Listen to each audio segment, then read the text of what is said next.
Hello everyone, welcome back. Micro economics में previous lecture में हमने अपॉर्चुनिटी कॉस्ट का कंसेप्ट डिस्कस किया था और वो अपॉर्चुनिटी कॉस्ट का कंसेप्ट डिस्कस करने के पीछे रीजन ये था क्योंकि हमें इस लेक्चर में प्रोडक्शन पॉसिबिलिटी कर्व डिस्कस करना था और प्रोडक्शन पॉसिबिलिटी कर्व के एक्सप्लेनेशन में अपॉर्चुनिटी कॉस्ट का कंसेप्ट क्लियर होना बहुत ज़रूरी है। इस लेक्चर में हम डिस्कस करेंगे एक और important concept, that is production possibility curve और प्रोडक्शन पॉसिबिलिटी फ्रंटियर।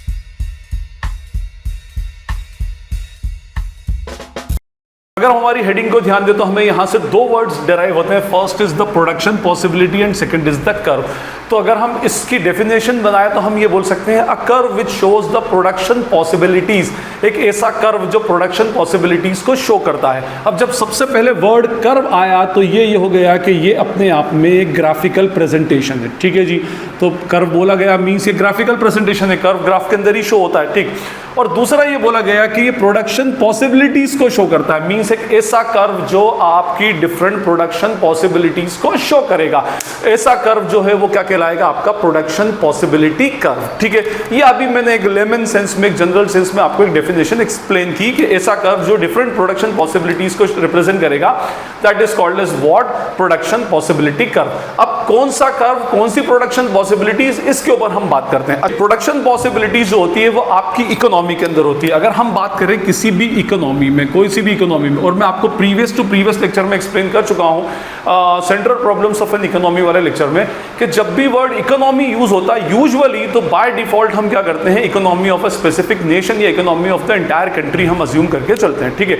तो अगर मैंने कहा कि भाई मैं अगर किसी इकोनॉमी की बात करता हूं, किसी भी कंट्री की इकोनॉमी की बात करता हूं, तो हर कंट्री के जो डिजायर्स होती हैं वो अनलिमिटेड होती हैं, रिसोर्स जो होते हैं वो स्कैर्स होते हैं। रिसोर्सेज आर स्कैर्स, और रिसोर्सेज को और क्या बोला जाता है, डिफरेंट फैक्टर्स ऑफ प्रोडक्शन। और मेरा ऑलरेडी एक डेडिकेटेड लेक्चर है, आप उसको देख सकते हैं। इकोनॉमिक्स में 4 डिफरेंट फैक्टर्स ऑफ प्रोडक्शन होते हैं और मैंने उस लेक्चर के अंदर इन डिटेल उसको एक्सप्लेन किया है। और वो फैक्टर्स ऑफ प्रोडक्शन कौन से होंगे, लैंड, लेबर, कैपिटल और एंटरप्रेन्योरशिप स्किल्स। ये 4 फैक्टर्स ऑफ प्रोडक्शन होते हैं और इन फैक्टर्स ऑफ प्रोडक्शन के कॉम्बिनेशन के बिना आप दुनिया में किसी भी गुड्स और सर्विस को प्रोड्यूस नहीं कर सकते। आपको ये 4 फैक्टर्स ऑफ प्रोडक्शन को कंबाइन करने के बाद में ही गुड्स और सर्विसेज प्रोड्यूस होंगी। Means these are the compulsory elements to produce any good और सर्विस इन एन इकोनॉमी, ठीक है जी। ये बोला गया।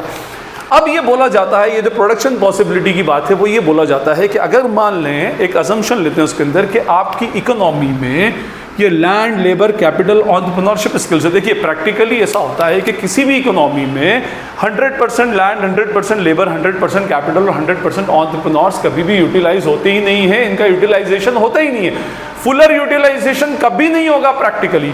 दुनिया की कितनी ही डेवलप्ड इकोनॉमी हो, वो कभी भी अपनी लैंड, लेबर, कैपिटल, एंटरप्रेन्योर्स का फुलर यूटिलाइजेशन नहीं करेगा। उसकी कुछ लैंड अब भी ऐसी होगी जो अनयूटिलाइज्ड होगी, कुछ लेबर्स ऐसे होंगे जिनके पास काम नहीं होगा, बहुत सारी कैपिटल ऐसी होगी जो किसी यूज में नहीं आ रही होगी। फाइन, तो कहने का मीनिंग ये है कि प्रैक्टिकली ये सारे के सारों का फुलर यूटिलाइजेशन कभी नहीं होता, प्रैक्टिकली नहीं होता। बट पीपीसी ये बताता है कि हम ये अज्यूम करें कि हम इन सबका फुलर यूटिलाइजेशन कर रहे हैं। फुलर यूटिलाइजेशन कर रहे हैं मींस इकोनॉमी में जितनी भी लैंड है वो पूरी लैंड हमने यूज कर ली, ठीक है, किसमें, प्रोडक्शन पर्पस के लिए। जितने भी वर्कर्स हैं उनको काम मिल गया and they are working for production purpose.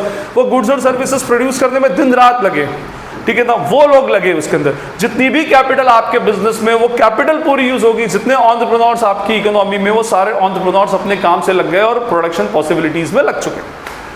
अब अगर मान लीजिए आपने इनका फुलर यूटिलाइजेशन क्या, मींस 100% यूटिलाइज कर लिया और उसको यूटिलाइज करके कभी आप सिर्फ इकोनॉमी में 2 गुड्स या 2 टाइप्स ऑफ गुड्स मैन्युफैक्चर करते हैं, ठीक है, तो उस मैन्युफैक्चरिंग के different combinations, different production possibilities क्या होंगी अगर हम उनको एक ग्राफ के थ्रू, एक कर्व के थ्रू रिप्रेजेंट करते हैं, तो that curve is called as production possibility curve.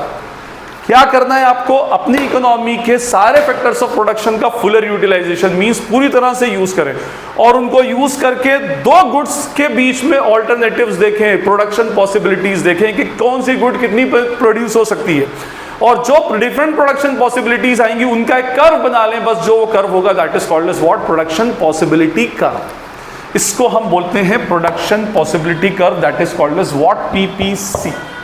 ठीक है, अब सबसे बड़ा क्वेश्चन ये कि सर 2 ही गुड्स क्यों, 3 क्यों नहीं लिए, 4 ले लेते।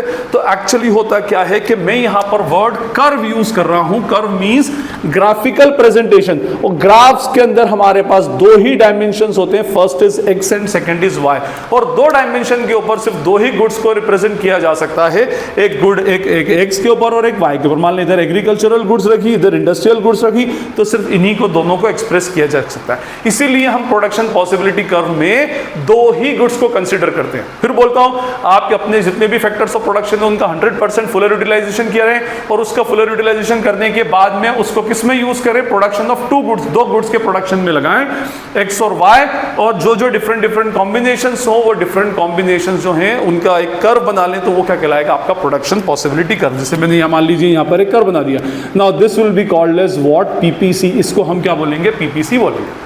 आई होप इट इज क्लियर। ठीक है, अब इसको हम एग्जाम्पल के तौर पे समझते हैं। मैं एक बुक के अंदर से एक टेबल उठाता हूं, उस टेबल के अकॉर्डिंगली मैं उसको एक्सप्लेन भी करता जाऊंगा। हम एक शेड्यूल से समझेंगे कि अगर हम हमारे रिसोर्सेज का फुल यूटिलाइजेशन करते हैं और उससे 2 गुड्स बनाते हैं, तो हमारे क्या क्या डिफरेंट प्रोडक्शन पॉसिबिलिटीज होंगी।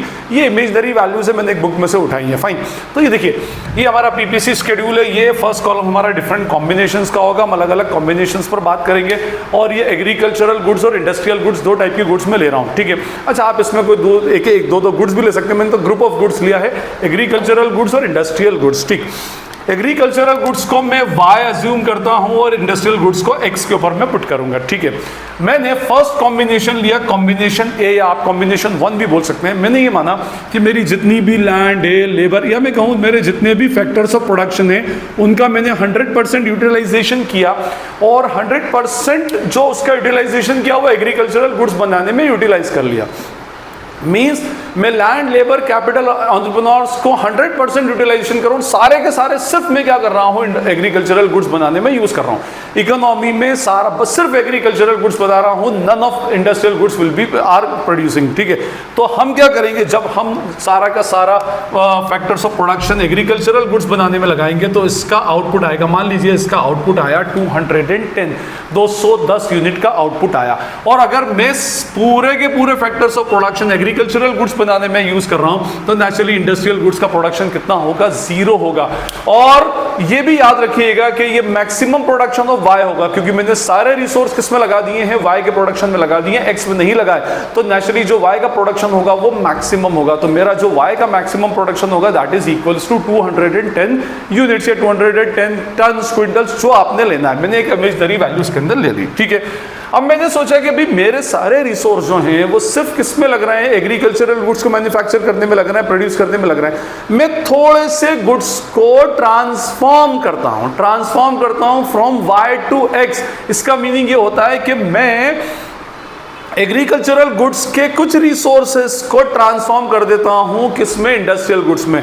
मींस कल तक जो मेरा रिसोर्स एग्रीकल्चरल गुड्स में लगा हुआ था वो अब मैं थोड़ा बहुत, पूरा नहीं, थोड़ा सा उठा करके मैं इंडस्ट्रियल गुड्स में ले आता हूं, 5%, 10%, वॉटएवर, थोड़ा बहुत, बिल्कुल थोड़ा सा। तो नेचुरली जब मैं ऐसा करूंगा तो अब मेरे कॉम्बिनेशन में जब इसके रिसोर्सेस को उठाकर इसमें ट्रांसफॉर्म करूंगा तो नेचुरली इसकी आउटपुट जो होगा वो डाउन हो जाएगा। लेट सपोज इसका आउटपुट हो गया 200 यूनिट्स और इसकी यूनिट बढ़कर कितनी हो गई, 10 यूनिट्स। ठीक है, इसका मीनिंग ये हुआ कि जब हमने रिसोर्सेस, कुछ रिसोर्स Y से उठाकर X के प्रोडक्शन में डाले तो Y का आउटपुट डाउन हुआ और X का आउटपुट साइमल्टेनियसली इंक्रीज हो गया। ये कितना डाउन हुआ, 10 यूनिट से डाउन हुआ, 10 यूनिट से ही अल्टीमेटली बढ़ गया। ठीक है जी, चलिए बोला अभी भी, लेकिन अब भी मेजॉरिटी रिसोर्स जो हैं वो Y के प्रोडक्शन में लगे हैं और थोड़े बहुत रिसोर्सेज जो हैं वो X के प्रोडक्शन में लगे हैं। चलिए एनीवे, अब फिर आगे बढ़ते, हमने सोचा कि भी थोड़े से और रिसोर्स को ट्रांसफॉर्म करें, तो नेचुरली जब इसके रिसोर्सेज को मैं और इधर ट्रांसफॉर्म करूंगा तो इसका प्रोडक्शन फिर डाउन होगा और इसका प्रोडक्शन बढ़ जाएगा। तो इसका प्रोडक्शन हो गया 180 यूनिट्स 100 से, और इसका प्रोडक्शन बढ़ करके 20 यूनिट्स हो गया। ठीक है, 10 से 20 यूनिट। ठीक, मींस अब थोड़े से रिसोर्स और मैंने उधर से उठा करके इधर डाल दिए तो इसका आउटपुट और कम हो गया और इसका आउटपुट थोड़ा सा और बढ़ गया। फिर हम और सोचा कि भाई और रिसोर्स इधर डालते हैं तो इसका आउटपुट और कम हो जाएगा और इसका आउटपुट और बढ़ गया, ठीक है। फिर उसके बाद एक और कॉम्बिनेशन में हम धीरे धीरे अलग अलग कॉम्बिनेशंस में इधर से रिसोर्स उठाकर इधर डालते जाएंगे और स्लोली हम देखेंगे कि भाई किस तरह से कॉम्बिनेशंस बदल रहा है। 110 हो गया, 40 हो गया, एफ के अंदर ये हो जाएगा 60 हो गया और ये 50 हो गया, और जी के अंदर ये 0 हो गया और ये 60 हो गया। इसका मीनिंग ये हुआ कि जी कॉम्बिनेशन में आ करके हमने हमारे सारे रिसोर्सेस को एक्स को प्रोड्यूस करने में यूटिलाइज कर लिया, वाई का प्रोडक्शन 0 कर दिया। जैसे ए में था, ए में हमने सारे रिसोर्स किसके प्रोडक्शन में लगा दिए थे, वाई के, और एक्स 0 था। अब हमने क्या किया, जी में सारे के सारे रिसोर्स हमने किस में लगा दिए, वाई के एक्स के प्रोडक्शन में, और वाई क्या कर दिया, हमने 0 कर दिया। तो ये 0 से स्टार्ट होकर 0 पर फिनिश हुआ, ठीक है। और ये डिफरेंट कॉम्बिनेशन है। इसके अलावा और भी कॉम्बिनेशन होंगे, बट हमने सिर्फ इन्हीं कॉम्बिनेशन को अल्टीमेटली लेकर चलना है। ये हमारी डिफरेंट प्रोडक्शन पॉसिबिलिटीज हैं, डिफरेंट कॉम्बिनेशंस हैं। अब जब मैं इन कॉम्बिनेशंस को ग्राफ के ऊपर प्लॉट करता हूं तो देखिए ये मेरा पॉइंट ऑफ ओरिजिन है, this is our X axis, this is our Y axis. Y axis पर मैंने लिया था एग्रीकल्चरल गुड्स, ठीक है जी, और एक्स एक्सिस पर हमने लिया था इंडस्ट्रियल गुड्स, ठीक है, ये भी सही है। अब उसके बाद हमने x इस पर 10-10 की यूनिट ले रहे हैं, 10, 20, 30, 40, 50, 60, 70, ठीक है। और इधर हम 30-30 का गैप ले लेते हैं, तो 30, 60, 90, 120, 150, 180, 210 और 240, ठीक है जी। ये हमारे हमने ग्राफ प्लॉट कर लिया। अभी सही नहीं बना है, आप उसको ग्राफ पर बनाए तो बाकायदा पूरा स्केलिंग लेकर के बना लीजिएगा। एनीवे, प्रोडक्शन कॉम्बिनेशंस देखें उसमें। अब देखें, सबसे पहले मैंने ए पर पॉइंट करूंगा, ए वाई पर 210 और एक्स पर 0, तो वाई पर 210 और एक्स पर 0, दिस इज माय कॉम्बिनेशन ए, ठीक है। अब हम आए बी के ऊपर 200 और 10, तो 10 इधर और 200 अप्रोक्सीमेटली यहाँ पर, so this is our B. उसके बाद 180 एंड 20, तो 20 और ये 180 यहाँ पर आया, दिस इज अवर सी। उसके बाद 150 एंड 30, 30 इधर और 150 यहाँ, so this is our D. Then 110 and 40, 40 और इधर 110 अप्रोक्सीमेटली यहाँ, ठीक है, ई। उसके बाद 60 एंड 50, तो ये 50 और इधर से 60, ई एफ, और उसके बाद 60 एंड 0, ये जी, ठीक। और जब मैं इसको ज्वाइन करता हूं, फ्री हैंड से कर्व बनाना है तो फ्री हैंड से ही ज्वाइन करना पड़ेगा।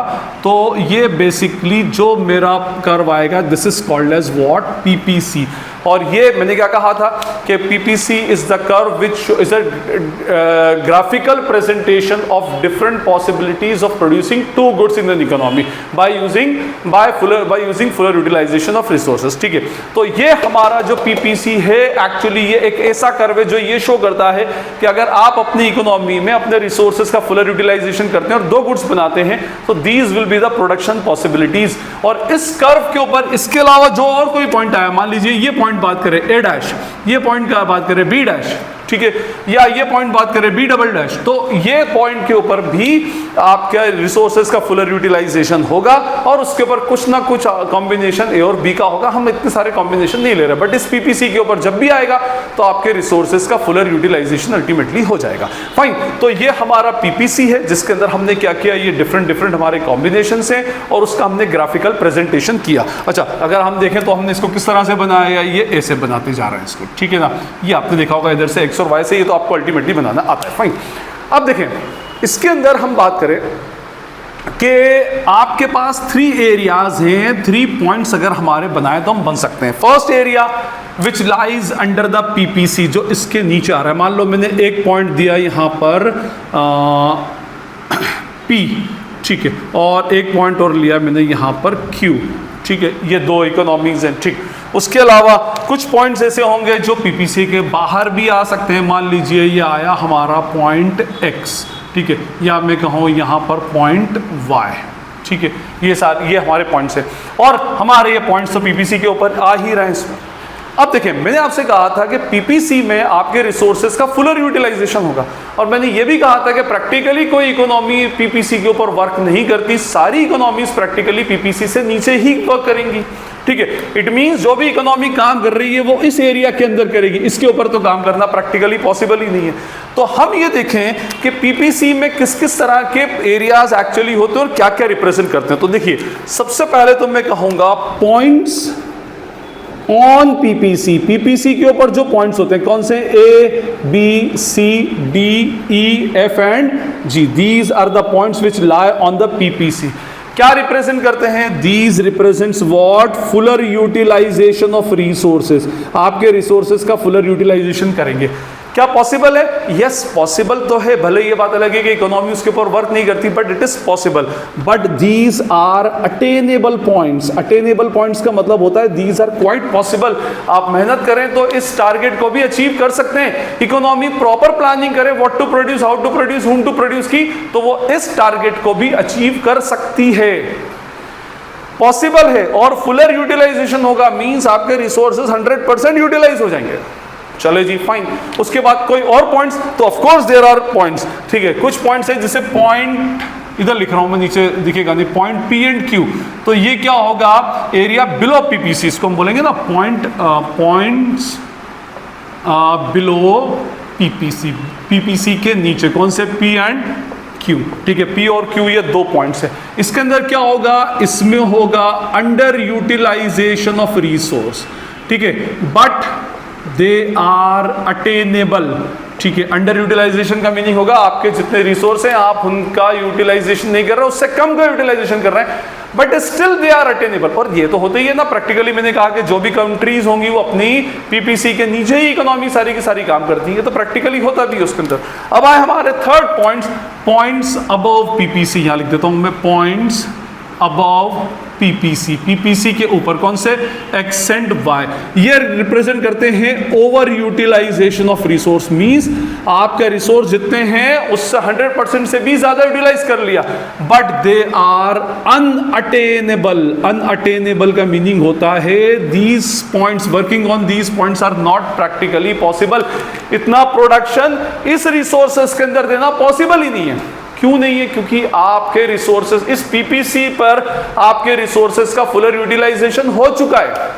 और जब फुलर यूटिलाइजेशन हो गया तब कहां से आप और लैंड लेकर आएंगे, कहां से लेबर लेकर आएंगे, कहां से कैपिटल इंट्रोड्यूस करेंगे। तो मींस कोई भी पॉइंट जो पीपीसी के बाहर के एरिया के अंदर हो वो ओवर यूटिलाइजेशन तो शो करता है, बट वो अनअटेनेबल होता है, मींस प्रैक्टिकली पॉसिबल नहीं होता। इस लेवल के ऊपर आपकी इकोनॉमी वर्क नहीं कर सकती। जो भी इकोनॉमी वर्क करेगी इसके नीचे ही वर्क करेगी। तो इस पीपीसी से हमारे पास 3 पॉइंट्स निकलते हैं। Points on PPC which represents fuller utilization of resource but are attainable.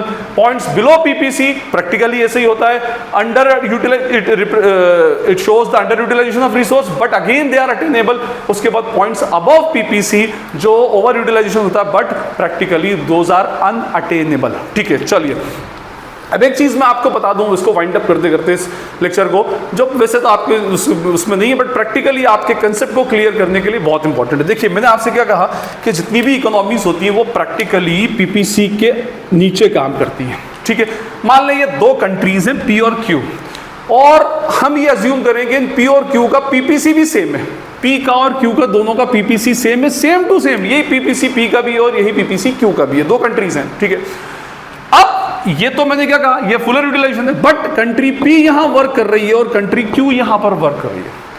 तो क्वेश्चन ये उठता है कि कौन सी कंट्री अपने रिसोर्सेस का ऑप्टिमम यूटिलाइजेशन या फिजिबल यूटिलाइजेशन एक्चुअली कर रही है। फुलर तो कोई नहीं कर रहा क्योंकि पीपीसी के नीचे वाले एरियाज में आ रहा है, बट कौन सी कंट्री ऐसी है जो ऑप्टिमम यूटिलाइजेशन ऑफ रिसोर्स कर रहा है। तो देखिए इस केस में हम बोलेंगे कि भाई यहां पर पी की बात की तो पी जो है वो पीपीसी से बहुत करीब है। सिर्फ इतना जो एरिया है ये अनयूटिलाइज्ड रिसोर्सेज का एरिया है, और क्यू जो है वो पीपीसी से बहुत ज्यादा दूर है, towards the origin and far away from the PPC है। ठीक है, ओरिजिन के पास आ रहा है और पीपीसी से दूर जा रहा है, और ये ओरिजिन से दूर जा रहा है और पीपीसी के पास में आ रहा है। तो इस कंडीशन में यहां पर ये जो इकोनॉमी है पी, ये जो है अपने रिसोर्सेज का ऑप्टिमम यूटिलाइजेशन करती है, और इस कंट्री, ये जो कंट्री है ये अपने रिसोर्सेज का ऑप्टिमम यूटिलाइजेशन नहीं कर रही, तभी ये आपके पीपीसी से बहुत दूर है। अच्छा, एक बात और समझिएगा कि पीपीसी किसी भी कंट्री की हमेशा एक लेवल के ऊपर नहीं रहती। यूजुअली पीपीसी कम, बहुत कम, मतलब टुवर्ड्स लेफ्ट कम शिफ्ट होती है। मैं आगे लेक्चर में आपको शिफ्टिंग ऑफ पीपीसी एक्सप्लेन करूंगा, और वो हमेशा ज्यादातर वो राइटवर्ड शिफ्ट होती है, क्योंकि दिन ब दिन उनके रिसोर्सेज बढ़ते जाते हैं, लैंड बढ़े ना बढ़े, लेबर बढ़ जाता है, कैपिटल इकोनॉमी में बढ़ती जाती है, तो पीपीसी भी उसकी टुवर्ड्स राइट हमेशा शिफ्ट होती रहती है। फाइन।